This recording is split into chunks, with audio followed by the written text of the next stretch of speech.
on the right. From the positioning of the central columns, the rest of the facade is created. Guided by the golden mean, Callicrates and Actinius broke with tradition and created a facade of 8 columns, not 6. In theory, a craftsman could begin with a given length of rope and certain proportions in mind and come up with the different lengths required in building the Parthenon.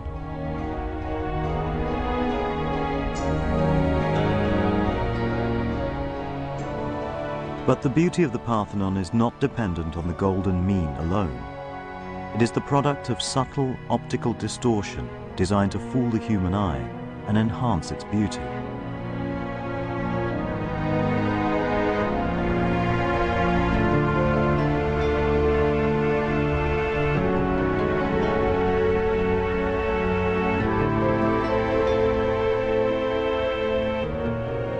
To the observer, these columns may seem perfect, but their perfection actually lies in their imperfection.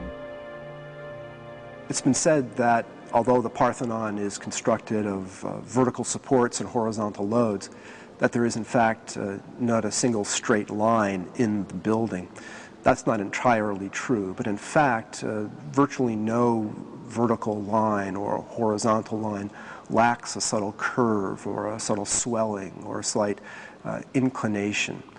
These various deviations from the straight and the horizontal and the perpendicular are known as optical refinements. Viewed from the gateway of the Propylaea, the Parthenon presents the image of a flawless structure. But not one of the visible lines on the building is straight. Actinius employed these optical illusions so the building would not appear distorted when viewed from ground level. To stop the long sides of the building appearing to sag, Actinius made them rise up in the middle.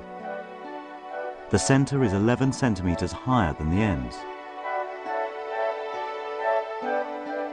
At the base, the deviation of the pure horizontal can be clearly seen.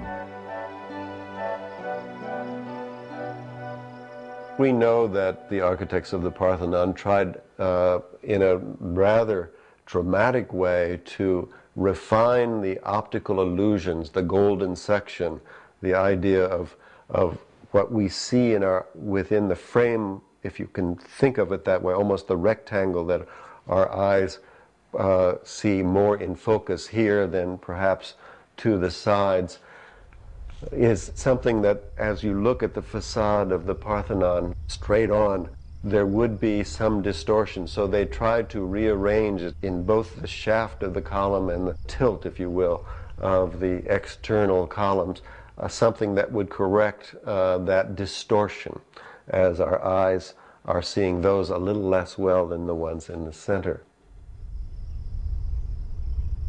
The sides of the massive columns not only taper towards the top, but also swell outwards 1/3 of the way up. This deliberate distortion counteracts the thinning effect of perspective over the column's great height.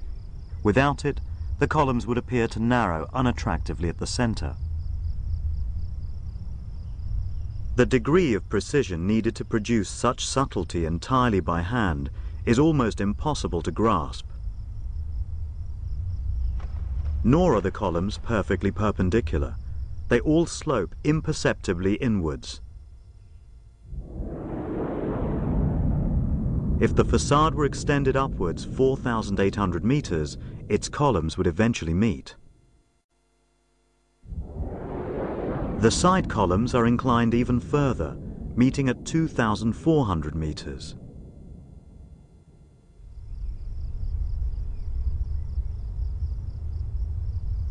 The corner columns have an extra refinement. They're fractionally wider, the extra width compensating for the slimming effect of being silhouetted against the sky.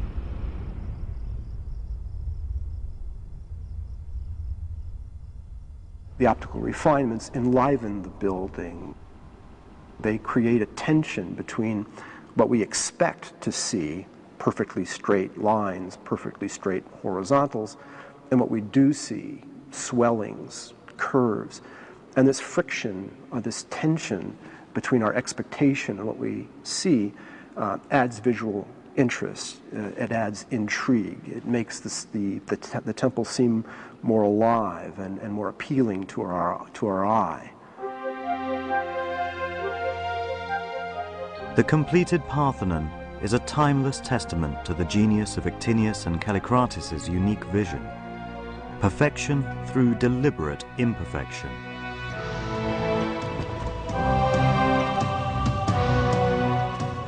Yet it was the Erechtheion, not the Parthenon, that was the ultimate focus of the Panathenaic procession. The temple honored the city's mythological past and the diversity of different gods central to Greek religion. It is the spiritual home for the cult of Erechtheus, the god-king who Athena had raised as her own child, centuries before the Golden Age. Built up from the ancient foundations of earlier temples, the Erechtheion was a unique place where the city's mortal history and divinity came together.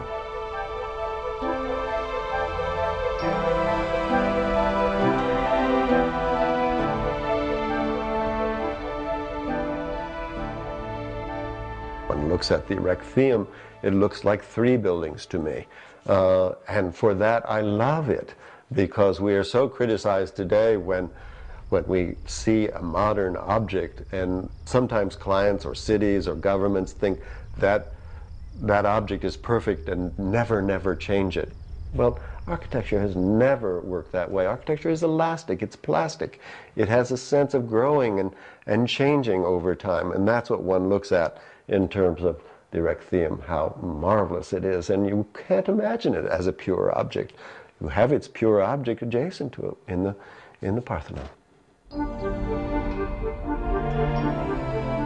The unorthodox floor plan accommodates distinct areas of worship for different deities. The upper portion was dedicated to Athena, while the lower levels had altars dedicated to Zeus, the king of the gods, and to Poseidon, god of the sea.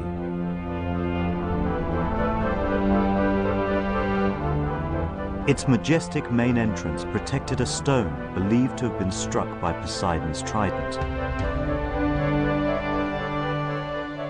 On religious high days, the temple was the center of activity, as thousands made offerings to the gods that dominated their lives, and the blood from sacrifices would have run freely from its many altars across the marble floors. Its most sacred shrine housed the statue of Athena Polias, the guardian of the city. The ceremonial peplos was draped over this sacred statue as the concluding act of the Panathenaic festival. An Athena who was represented in the form of an olive wood statue that was so old that not even the Athenians themselves knew where it had come from, and said that it had fallen down from heaven.